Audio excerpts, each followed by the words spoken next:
Today's a big day for GoPro. They just released their new GoPro Hero 5, GoPro Hero 5 Session, as well as Karma, a GoPro quadcopter and handheld stabilizer unit that allows you to create some absolutely stunning video from perspectives you never would have been able to before. So let's have a talk about the high points of these new tools. I'm going to tell you right now, this is not a review of any of them. This is just the newest features they've released. I will have full reviews of all of these things coming later after they've actually been shipped. So let's get started here with the GoPro Hero 5. First off, it's got no waterproof housing. It is waterproof just like the old GoPro Session was.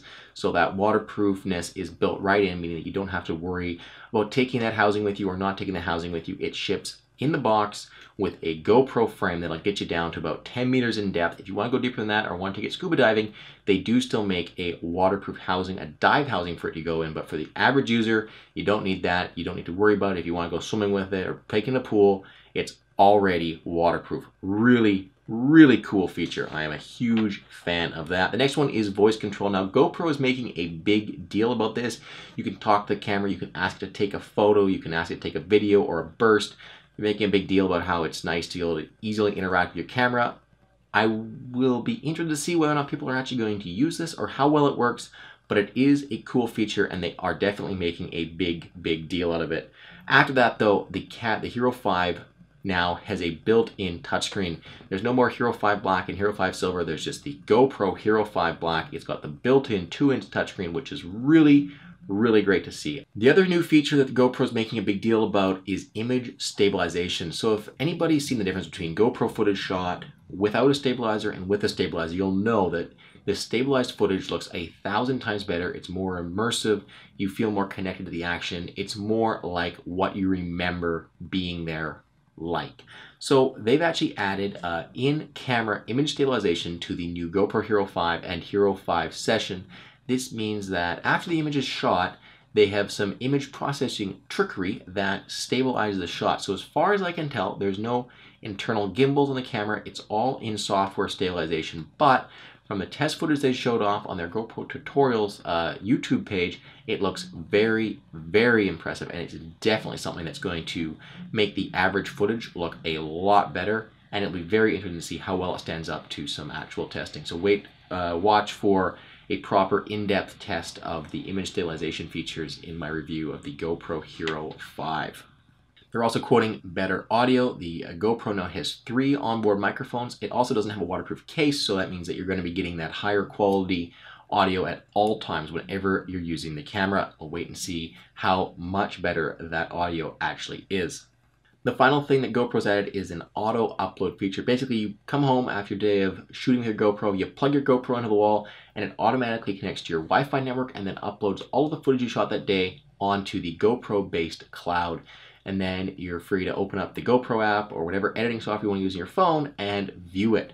This hopefully will make it much easier for people to get their footage from their GoPro camera onto their mobile device, so it's easy for them to share on Facebook or Instagram, and hopefully make that transition much easier. A couple other interesting side notes about the GoPro Hero 5 Black is that it has a now USB Type-C connector. Really happy to see GoPro totally skipping micro USB. We had mini USB on the Hero 4, and now we've got USB-C. It is going to mean we're going to need new cables, but USB-C is definitely better than micro USB. There's also new batteries, so it'll be interesting to see what the battery life is like, but you are going to need to get new batteries again.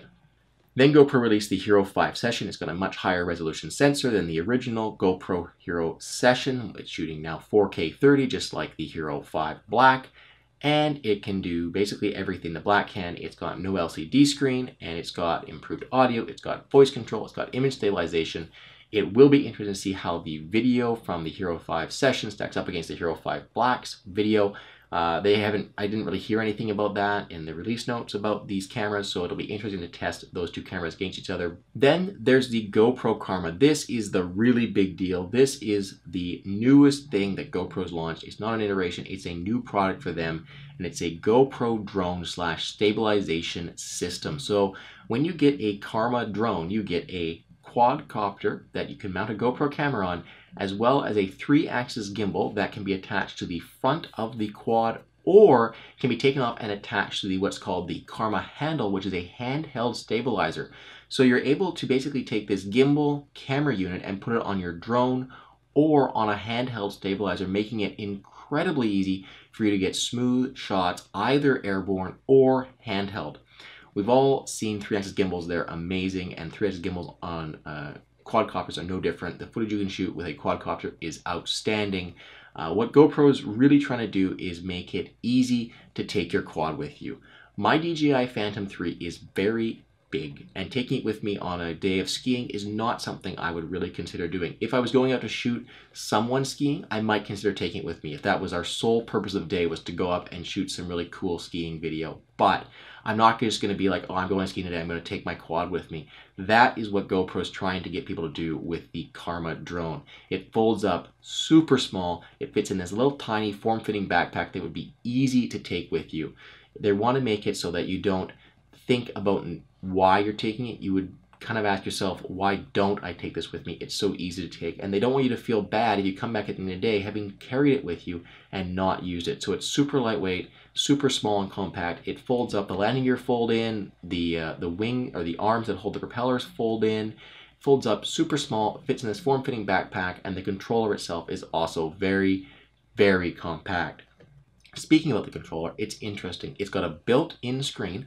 Unlike almost every other quadcopter out there that uses a cell phone or a tablet as the monitor, GoPro built in a screen, which is awesome because it's super bright and easy to see, apparently. We'll wait and see what it looks like when I get my hands on one, but apparently it's a really bright, easy to see screen that was designed to be used outdoors, something which is really, really good and super important for these quadcopter screens. It's also a very minimalist controller with 2 control sticks, and it looks like a couple of knobs and dials to control some camera settings, but it should be super easy to use and very unintimidating for someone new to flying a drone.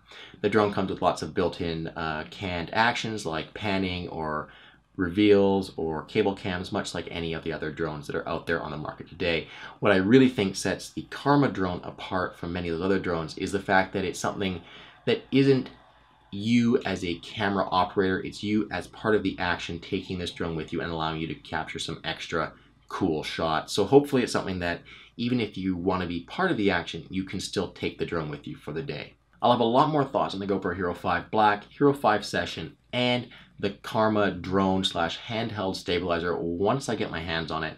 But it does look like it could be a very, very good upcoming year for GoPro. They've got some really awesome looking product, and I'm super stoked to check them out. The final thing they released today was the GoPro Plus. So this is a subscription service that allows you to back up and store all of your GoPro media online, where you have access to it on any of your devices at any time. This is the server or system that the auto upload features on the GoPro Hero 5 Black and Hero 5 Session use. When you plug them into the wall, this is what they automatically upload to. Included in this monthly subscription is a 20% off all accessories on the GoPro store and access to buy GoPro swag like sweaters, t-shirts, hats, and water bottles and stuff. So it'll be interesting to see how that takes off and what pricing comes in at for that. But that was the only other thing released. You can expect to see the GoPro Hero 5 and Hero 5 Session being released on October 2nd. That should be the first day they're available. And the GoPro Karma drone and handheld stabilizer will be out on October 23rd. For now, guys, you should go check out the GoPro YouTube page along with the GoPro Tutorials YouTube page, where they have a lot more in-depth information on all of the features and specifications surrounding these new GoPro products. Overall, guys, I'm super stoked on it. There's not much here missing. I would like to see the same battery used in the GoPro Hero 5 Black, but the world can't be perfect. Until next time, thank you very, very much for watching.